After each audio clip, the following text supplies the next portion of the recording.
سلام فهیمه هستم در سیدنی. اومدم بهتون آموزش یه بوسه سمی یه سم بوسه بهتون بدم که خیلی خوشمزه است. از یک دختر شیرازی گرفتم که پشت دوربین داره از من فیلم میگیره و گفته که خودت بگو، ولی من خودم در حد شاگرد هستم که اون پشت استاد به من یاد میده که چجوری درست کنیم، ولی قبلا خوردم بی‌نظیره. مواد لازم: از اونجایی که ما تو همه چی دوست داریم گوشت بزنیم، گوشت جزو یکی از مواد اصلی ما هستش. 3 عدد پیاز، 500 گرم گوشت گوساله ما استفاده میکنیم. سیب زمینی نزدیک به 1 کیلو و 200 گرم. سبزی هایی که لازم داریم ما: گشنیز اندازه 2 دسته کوچیک، پیازچه 1 دسته و جعفری هم 2 دسته کوچیک ما لازم داریم. ادویه های لازم: زردچوبه، فلفل، پاپریکا، نمک و روغن فراوون که پاتیلی لازم داریم. و اینکه بریم تو کارش. خب ما ابتدای کار وقتی ماهیتابمون داغ شد روغن رو اضافه میکنیم. حالا من پوست این سیب زمینی ها رو میگیرم تا بریم به مرحله بعدی.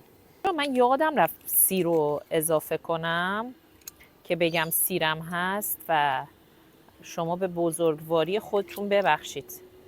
سیرم قسمتی از مواد هست. وقتی که گوشت اضافه میکنین حتما بهش سیرم بزنین که مزه خیلی خوب و عالی بهش میده. هستش که این سیرای له شده‌مون رو اضافه کنیم.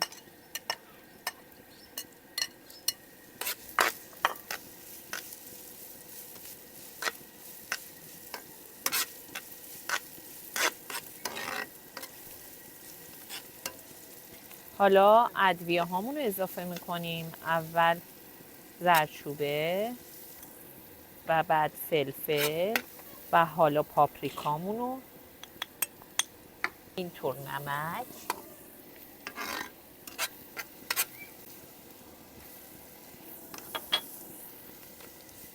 گل من الان گوشتمم اضافه کردم. من چون تعدادمون زیاد هستش گوشت رو نزدیک به 1 کیلو اضافه کردم. من تقریبا برای 10 نفر دارم درست میکنم. گوشتمون تا اینجای کار میبینیم که کاملا با موادمون و پیاز و سیر مخلوط شد.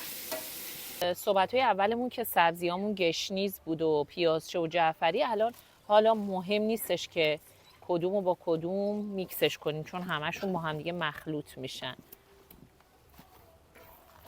و اینا رو ما ساتوری خوردشون میکنیم. سبزیامون رو خورد کردیم و حالا وقتشه که به گوشتمون و مواد اصلیمون اضافه کنیم.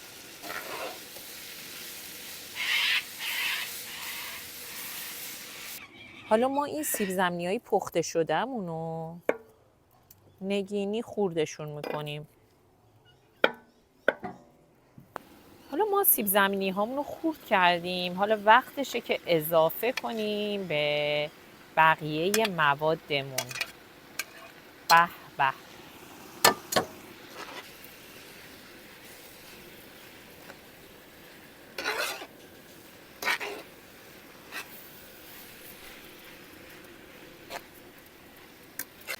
من سیب زمینی ها رو داخل این موادمون ریختم. زیاد احتیاجی نیستش که سرخ بشه، همین که با موادمون مخلوط بشه کافیه. خب نونامون رو ما به حالت مستطیلی برش میزنیم.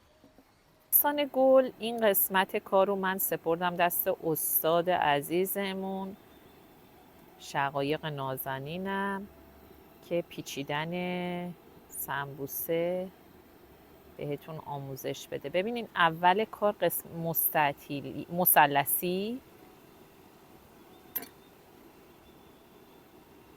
به همین راحتی.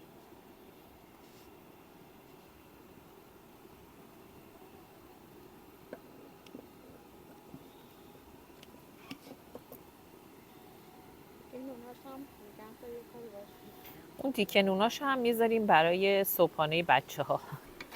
ما روغنمون رو گذاشتیم، روغن فراوون لازم داریم ما که خوب داغ بشه. بعد این سمبوسه های آماده رو داخلش بذاریم. روغنمون داغ شده و ما این سمبوسه ها رو داخل روغن داغ قرار میدیم.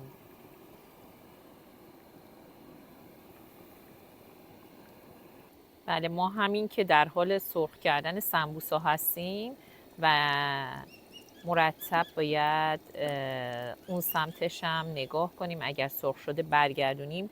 این هاپوی ما هم از این زیر ما رو ول نمیکنه. بله، همونطور که میبینین من مدام برش میگردونم که مطمئن باشم که دوورش خوب سرخ شده. وقتی روغن فراوون باشه و ظرفمون جادار باشه سمبوسه ها عالی در میان. خب الان من خودم که پای گاز بودم هیجان زدم بابت خوردن این بوسه ها یا بوسه سم، همون سم بوسه. وای وای وای وای، یه دونه از زیر در آوردم، حالا وقتشه.